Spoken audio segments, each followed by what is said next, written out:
छठा अध्याय आत्म संयम योग। हर्ष शोक त्याग कर मान और अभिमान, दुख सुख सम जाने वही उत्तम नर पहचान। लेना देना बांटना सब अर्पण भगवान, वह योगी संसार में हे अर्जुन धीमान। स्तुति गाली सब जान कर जीवन करे व्यतीत, उस योगी की जगत में होती अर्जुन जीत। मेरे अर्पण कर्म हो करे नहीं अभिमान, मुक्त जीव वह जगत में यूँ कहते भगवान। आगे श्री कृष्ण अर्जुन को कह रहे हैं, हे अर्जुन, जो कर्म फल की इच्छा मन में रखते हुए कर्म योग द्वारा मेरे साथ जुड़े हुए हैं, वही सन्यासी कहलाने योग्य हैं। हे पार्थ, केवल भगवा वस्त्र पहनने और जटा धारण करने से, शरीर पर भस्म लगा लेने से अथवा मस्तक पर तिलक लगा लेने से कोई भी प्राणी सन्यासी कहलाने योग्य नहीं हो जाता। हे पांडुपुत्र अर्जुन, जिसको सन्यास कहा जाता है उसी को योग भी कहते हैं। जो प्राणी कामनाओं का विच्छेदन नहीं करता वह योगी कहलाने के योग्य नहीं होता। सच्चा योगी कहलाने योग्य तो वही है जो सभी प्राणियों में सद्भावना एवं समभाव रखते हुए बिना फल की कामना के मुझे अपने चित्त में रखकर कर्म करता है। योगारूढ़ पुरुष उसे कहते हैं जो इंद्रिय भोगों और कर्मों से निर्लेप हो। ऐसे ही प्राणी का आत्मोद्धार होता है। हे कौन्तेय, मनुष्य देह लाखों योनियों को पार करके आने का फल है। उसका सद्भावना से सेवन करने या बर्बाद कर देने का कार्य मनुष्य का है। मनुष्य शरीर की प्राप्ति का उद्देश्य ही भवसागर से अपना उद्धार करना है। इसलिए प्राणी को ऐसा कोई कर्म नहीं करना चाहिए जिससे आत्मा का पतन हो, क्योंकि आत्मा प्राणी की हितैषी भी है और उसकी दुश्मन भी। अर्थात जब प्राणी मुझ में अपने आप को अर्पित करते हुए आत्मचिंतन करता है तब आत्मा ही उसकी मित्र होती है। लेकिन जब प्राणी मुझे भुलाकर सांसारिक भोगों में रम जाता है तब आत्मा उसकी दुश्मन होती है। हे पांडुपुत्र अर्जुन, जिसका अंतःकरण शुद्ध और निर्मल है तथा जो अपनी आत्मा में मेरे ही स्वरूप का चिंतन करता है, उसे प्राकृतिक आपदाएं, सर्दी गर्मी, मान अपमान, सुख दुख आदि परेशान नहीं करते। जो प्राणी अपनी आत्मा और चित्त में ही सदा मग्न रहता है वह ज्ञानी पुरुष कहलाने योग्य होता है। जिस प्राणी ने आत्मतृप्ति को ही अमृत समझकर उसका रस पान किया है, जिसका इंद्रियों पर संयम है और जिसका मन केवल मेरे स्वरूप में ही रमा रहता है, उस योगी पुरुष के लिए मिट्टी, सोना, शत्रु तथा मित्र सभी एक समान होते हैं। सच्चा योगी सबका हितैषी तथा पक्षपात न करने वाला होता है। ऐसा प्राणी महान योगी और श्रेष्ठ होता है। अंततः वही परमात्मा सुख की प्राप्ति करता है। हे अर्जुन, जो प्राणी योग आरूढ़ होना चाहे उसे क्या करना चाहिए, अब यह सुन। सर्वप्रथम किसी एकांत एवं पवित्र स्थान में पृथ्वी से कुछ ऊंचाई पर कुशा का आसन बिछाएं तथा उसके ऊपर कपास का स्वच्छ कपड़ा रखे। उस आसन पर चौकड़ी मारकर प्राणायाम की मुद्रा में निश्चल मन से इंद्रियों को वश में करके मुझ परमात्मा का ध्यान करे। इस प्रकार जो प्राणी योग क्रिया करते हुए मुझ में समा जाता है वह परमानंद की प्राप्ति करता है। हे कौन्तेय, योग की क्रिया प्रत्येक प्राणी को प्राप्त नहीं होती। योग सिद्धि के लिए प्राणी को भरपेट भोजन नहीं करना चाहिए। इसके अलावा ना तो निद्रालु और ना ही सदैव जागृत रहने वाला होना चाहिए। संयमित जीवन यापन करने वाले को ही योग सिद्धि प्राप्त होती है।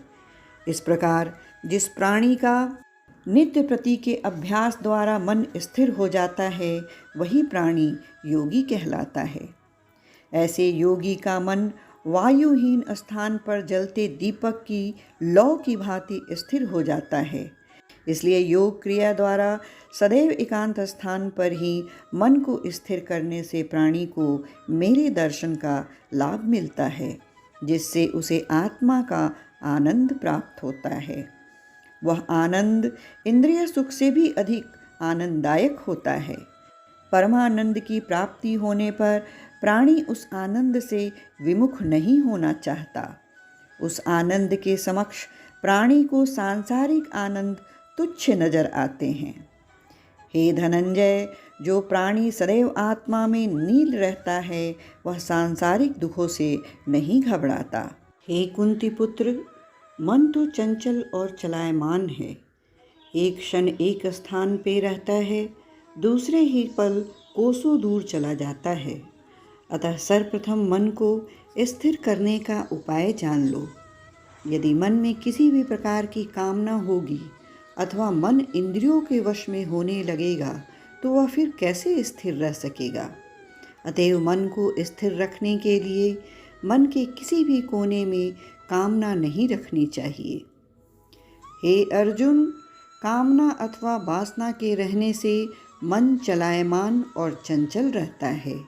इसलिए कामनाओं का त्याग करके और इंद्रियों को वश में रखते हुए मन को परमात्मा में लीन करने से मन स्थिर होता है। जिस प्राणी का मन स्थिर नहीं रहता, उस प्राणी को एकांत का सेवन करते हुए मन को बार बार मुझ परमात्मा में लगाने का अभ्यास करना चाहिए। इससे मन में स्थिरता अवश्य आती है। सांसारिक विषयों को मन में न आने दे, क्योंकि वह भटकाने वाले होते हैं। जो प्राणी योग क्रिया द्वारा मन को स्थिर रखने में सफल होता है, उसे ही परम सुख की प्राप्ति होती है। हे अर्जुन, जो प्राणी एकाग्रचित्त वाला होता है, वह अपनी आत्मा के समान ही अन्य प्राणियों में भी आत्मा के दर्शन करता है। ऐसे योगी प्राणी के लिए मेरा अभाव नहीं है। जो प्राणी मेरे आनंदमय सत्य आत्मा स्वरूप को सदैव अपने नेत्रों के सम्मुख रखता है, उसके द्वारा किए गए सभी कर्म मेरे ही निमित्त हैं। उसे मेरे अतिरिक्त और कुछ भी दिखाई नहीं देता। उसके लिए सुख दुख तथा सृष्टि द्वारा रचित सभी प्राणी एक समान होते हैं। जिस प्राणी का ऐसा समभाव हो जाता है, वही श्रेष्ठ योगी है और वह पुनः भवबंधन में नहीं पड़ता। भगवान श्री कृष्ण के ये वचन सुनकर अर्जुन बोले, हे देवकी नंदन, आपने जो योग और समभाव का उपदेश मुझे दिया है, ऐसा योग मुझ में नहीं। यह मुझ जैसे प्राणी के लिए असंभव सा प्रतीत होता है। हे मधुसूदन, मन बड़ा चंचल और मस्त हाथी की तरह बलवान है। मन को वश में करना वायु को वश में करने के समान दुष्कर कार्य है। ऐसे चंचल और पवन के समान चलायमान मन को किस प्रकार वश में किया जा सकता है। अर्जुन की बात सुनकर भगवान श्री कृष्ण बोले, हे अर्जुन, इसमें किसी भी प्रकार का संदेह नहीं कि मन चंचल और वायु की तरह तेज एवं गतिमान भी है। उसे वश में करना का भी दुष्कर कार्य है, लेकिन प्रयत्न और अभ्यास के द्वारा मन को अवश्य वश में किया जा सकता है। मेरे साथ प्रीति करने और संसार के विषयों से वैराग्य प्राप्त करने से मन निश्चल हो जाता है। जिसने मुझसे प्रीति नहीं की, जिसने मुझ में चित्त नहीं लगाया तथा जिसने सांसारिक विषयों से वैराग्य प्राप्त नहीं किया, वह मुझे नहीं पा सकता है। जिसने कोशिश ही नहीं की तथा जिसने अभ्यास के द्वारा अपने मन को मेरे साथ नहीं जोड़ा, वह योगी कैसे हो सकता है। अभ्यास का अर्थ है कि प्राणी मन और विवेक को मुझ में स्थिर रहकर मेरा सुमिरन करे। यही अभ्यास है। जो प्राणी इस प्रकार का अभ्यास नहीं करता, उसके लिए योग की प्राप्ति असंभव है। तब अर्जुन ने पूछा, हे मधुसूदन, जो प्राणी योग भ्रष्ट हो गया, अर्थात जो आपके प्रति मन में श्रद्धा का भाव रखकर भी आपकी कृपा का पात्र नहीं बन पाता, अथवा मन की चंचलता के कारण जिसकी योग साधना में कभी कभी व्यवधान पड़ जाता है, लेकिन विवेक तथा बुद्धि आपके प्रति ही स्थिर रहती है, ऐसे योग भ्रष्ट प्राणी की क्या गति होती है? ऐसा योगी कहीं वायु के वेग द्वारा आसमान में छाए बादलों की भांति छिन्न भिन्न होकर नष्ट तो नहीं हो जाता?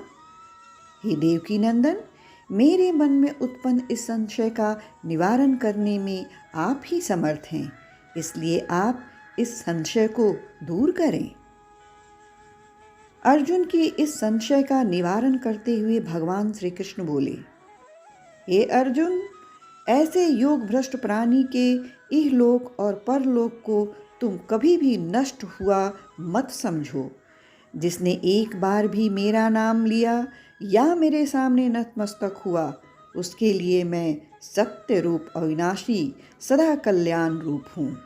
जो प्राणी भगवत परायण होता है, उसकी कभी दुर्गति नहीं होती और ना ही उसके द्वारा किए गए शुभ कर्मों का नाश होता है। ऐसा प्राणी स्वर्गिक सुख भोगता है, जो देवताओं और ऋषियों मुनियों के लिए भी दुर्लभ है। स्वर्गिक सुख भोगने के बाद वह फिर स्वर्गलोक को त्याग कर नवीन देह धारण करके मनुष्य लोक में आ जाता है और किसी पवित्र कुल, ब्राह्मण, क्षत्रिय अथवा संपन्न कुल में जन्म पाता है। ऐसी योनि मिलना दुर्लभ है। ऐसे प्राणी को पूर्व संस्कारों की स्मृति बनी रहती है। वह नवीन देह में भी सभी जीवों के प्रति समभाव रखने वाला होता है। हे पार्थ, ऐसा प्राणी दूसरा जन्म पाकर भी मेरी ही भक्ति में लीन रहता है तथा परम तत्व की प्राप्ति कर मोक्ष पाता है। यह मैंने तुझे उस योग भ्रष्ट प्राणी की गति बताई है, जो जीवन के अंतिम क्षणों में मुझे भुला देता है। जो प्राणी मुझे अंत समय में भी नहीं भूलता तथा उस समय भी मेरे प्रति ही समर्पित रहता है, वह स्वर्गिक सुख भोग कर अगले जन्म में कुलीन घर में जन्म लेता है और पुनः अपने आप को मेरे चरणों में समर्पित करके मेरी भक्ति करके मोक्ष को प्राप्त होता है। अर्थात योग सिद्धि एक ही जन्म में प्राप्त नहीं होती, इसके लिए अनेक जन्म लेने पड़ते हैं। जिन प्राणियों को अपने पिछले जन्म की स्मृति बनी रहती है, वे योग मार्ग से विमुख नहीं होते। ऐसे योगी प्राणी अंततः मेरे वैकुंठ धाम को प्राप्त होते हैं। हे अर्जुन, घोर तपस्या में नील शास्त्र ज्ञाताओं एवं फल प्राप्ति के लोभ में कर्म करने वाले से योगी कहीं अधिक श्रेष्ठ होता है। हे कुंती नंदन, तुम भी योगी तथा शास्त्र ज्ञाता हो। मेरी पूजा अर्चना करने वाला तप योगी है, वह श्रेष्ठ है, लेकिन ज्ञान योगी सर्वश्रेष्ठ है। हे धनंजय, जिसकी आत्मा सदैव मुझ में नील रहती है, वह सदैव मेरे स्मरण में ही मग्न रहता है तथा उसकी हर श्वास मेरे नाम के साथ निकलती है। वह मुझे सर्वाधिक प्रिय है और वही सर्वश्रेष्ठ योगी है। इस तरह भगवत गीता का ये 6वां अध्याय समाप्त हुआ।